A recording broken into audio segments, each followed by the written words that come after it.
Increasing efficiency starts with the hands, the feet, and then the catch. Then take a look at the angle you're trying to create to attack. I'm Coach Sullivan. Welcome to the Efficiency Podcast, where I'm trying to take all of our players in our college basketball program and looking to improve their efficiency, whether it's a PPP value, and that way we can measure, or just their overall efficiency. And we're going to look at how to improve our team's PPP value or efficiency. And all of this is scalable right up to the NBA level. In fact, we have 3 or 4 players currently in the NBA out of Rochester, and I know at least 2 of them do not have the proper footwork in some of the stuff I'm going to show you today.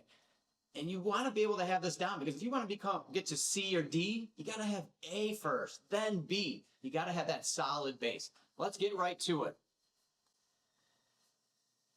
So one of the things I like to do first is making sure we talked about the feet. So I make sure that we have our jump stops down. So just during some warm-ups, I'll have the guys dribble, sometimes without the ball. Just dribble up, jump stop, come down on 2 feet.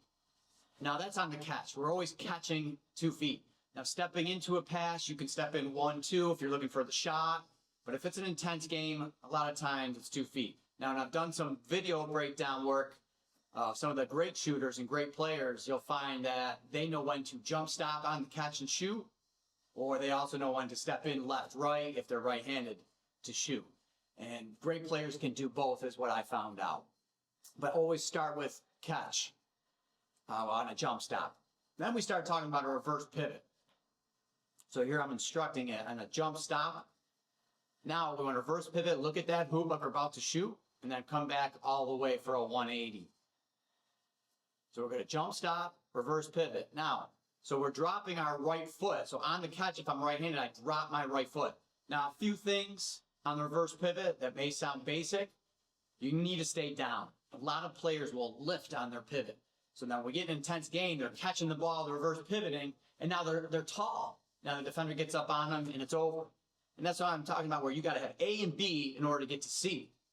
First thing I have to be able to do is catch the ball, square up, stay down, and then win the game within the game so that my defender cannot control me. I want him adjusting to me. I don't want to start adjusting to that defender, or I'm already done.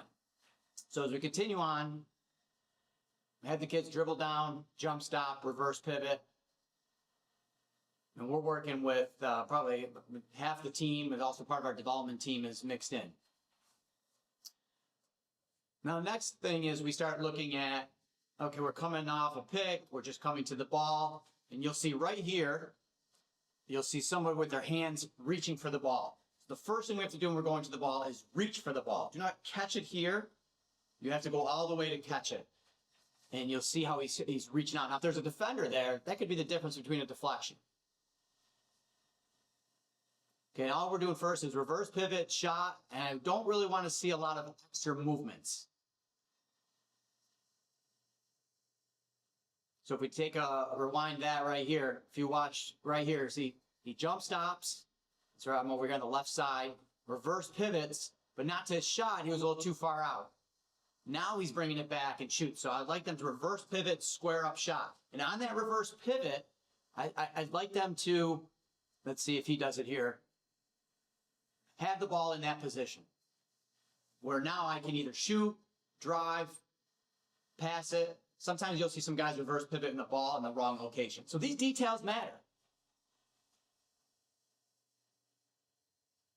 So we're working both sides of the court, jump stop, reverse pivot, shot. So you can see we've progressed, right? Do some basic footwork, we've worked on the catch. Now we're starting to show the implementation of this as we get closer to a full representative learning design, or making this as real and game-like as possible. So then we can try to find our self-organization and solution set in order to figure out what moves to use and when. So now we move into some different moves. I'm not going to show you all of them, but this time I'm giving them the moves, and they got to practice. So we're looking at a reverse pivot. We're going towards the ball, and again, even on that catch, his feet are facing the pass. If you open up your feet a little bit, you give an angle for that defender to get through. In an intense game, semis, championships, that defender might be right on you in a lock and trail situation. So if you look in the upper left, he's reverse pivoting. Now he's jabbing. You want to get that defender off you. and then you pull back, and if you're in that position, you can shoot. But we're working on driving. So if we look here on the left here, reverse pivot, jab. Now the defender backs up. Now you show the ball. You don't even have to look like you're going to shoot the ball. Just show the ball. That defender should be like, oh no, he's going to shoot. That lifts the defender. Remember, we talked about staying low. Go low and go right by that defender. And I don't think I have the full camera view. You could see it there on the right over here. I'm mixing up their different finishes as well. So this one was off 2. We're talking about going off 2 feet, maybe going second dribble into the chest, good nice jump stop, sometimes a ball fake. Now the closer I can get to the rim, especially if you have a longer defender, you can put them, the old Rick Pitino, put them in jab. When you're closer to the rim, your angle's here. But if you're a little further away from the rim, your angle's going to be, just more of a, not a straight up angle, and that's where defenders will block that shot. But we're looking at using our body, creating contact. Just run this through. I'm going through explaining it again, where you should be in that reverse pivot pullback. And I went through a few other different techniques that you can do to create the angle. We didn't get too complicated. We were really starting with the basics of your footwork. And again, you can see me up here explaining this, talking about where our feet should be, not taking a little step, making sure you're taking a good step. You want to toe that pivot foot.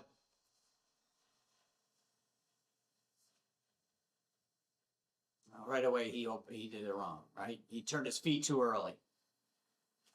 Catch, reverse pivot, step, come back, now attack. That was perfect. Let's look at that one more time. Reverse pivot, you knew he kind of didn't reverse pivot correctly, but then he jabbed, came back, and attacked. Now again, talking about basics, we're going to reverse pivot. Maybe we can see that first one right over here on the right. Reverse pivot. You see an angle to attack on the left, and let's keep it basic. So again, looking at the right, so that you catch, maybe that defender, if you can see the arrow here under the hoop on the right, maybe that defender came off the screen, came wide, maybe got jammed up, maybe took a bad angle on the closeout, and that angle opens up. But again, you have to stay low. I could shoot it, I could drive right, but as soon as I catch it, this time we're working on that angles there, we're attacking the left, we're going across the lane, laying it up with the left hand. And again, we're not doing anything too fancy. I'm not giving them spin backs yet. I may have done one in practice, not sure, but there's multiple ways of finishing, but we're trying to keep the basics for now.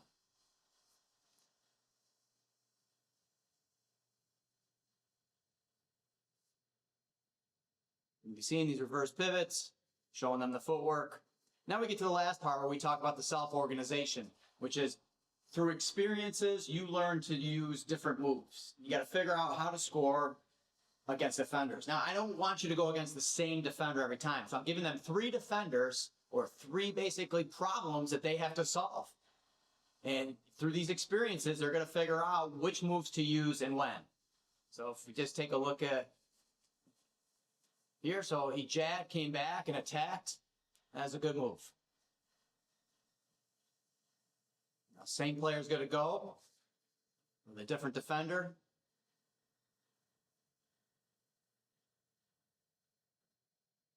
And so I can tell you what we were explaining right here. Sometimes guys are turning with the ball. You've got to start with your head first. The ball has to follow so that you don't get it ripped and you don't get it stolen. And I thought he did a really good job of making that adjustment on this next rep.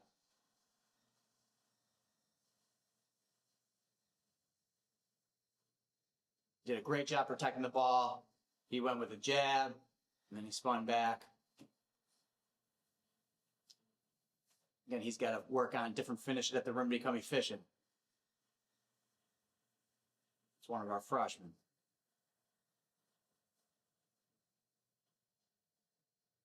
Okay, not bad. Saw the angle to attack, went left. So it can be as simple as that.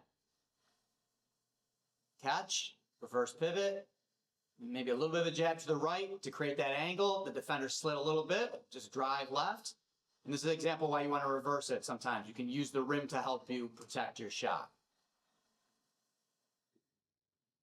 So to sum up, as you can see today, we talked about improving efficiency starting with your feet, which is the catch. It might be jump stopping, reverse pivoting, but being in a position for you to attack with your footwork or shoot the ball. We talked about your hands, catching the ball, even where to place the ball in terms of like when you're pivoting, making sure that the ball does not come with you directly. And then we talk about creating the angle. And then you go and look to score.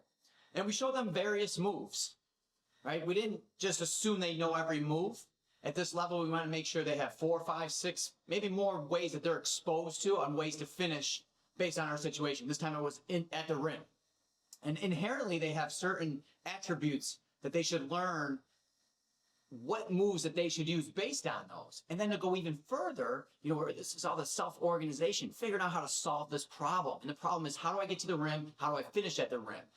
Well, if they have a database of different solutions, they're going to learn through this which ones I should use at what time. And it takes lots of experiences for them to learn this. You're going to finish differently on a strong defender. You're going to finish differently on a longer defender. On a quick defender, you might do something different.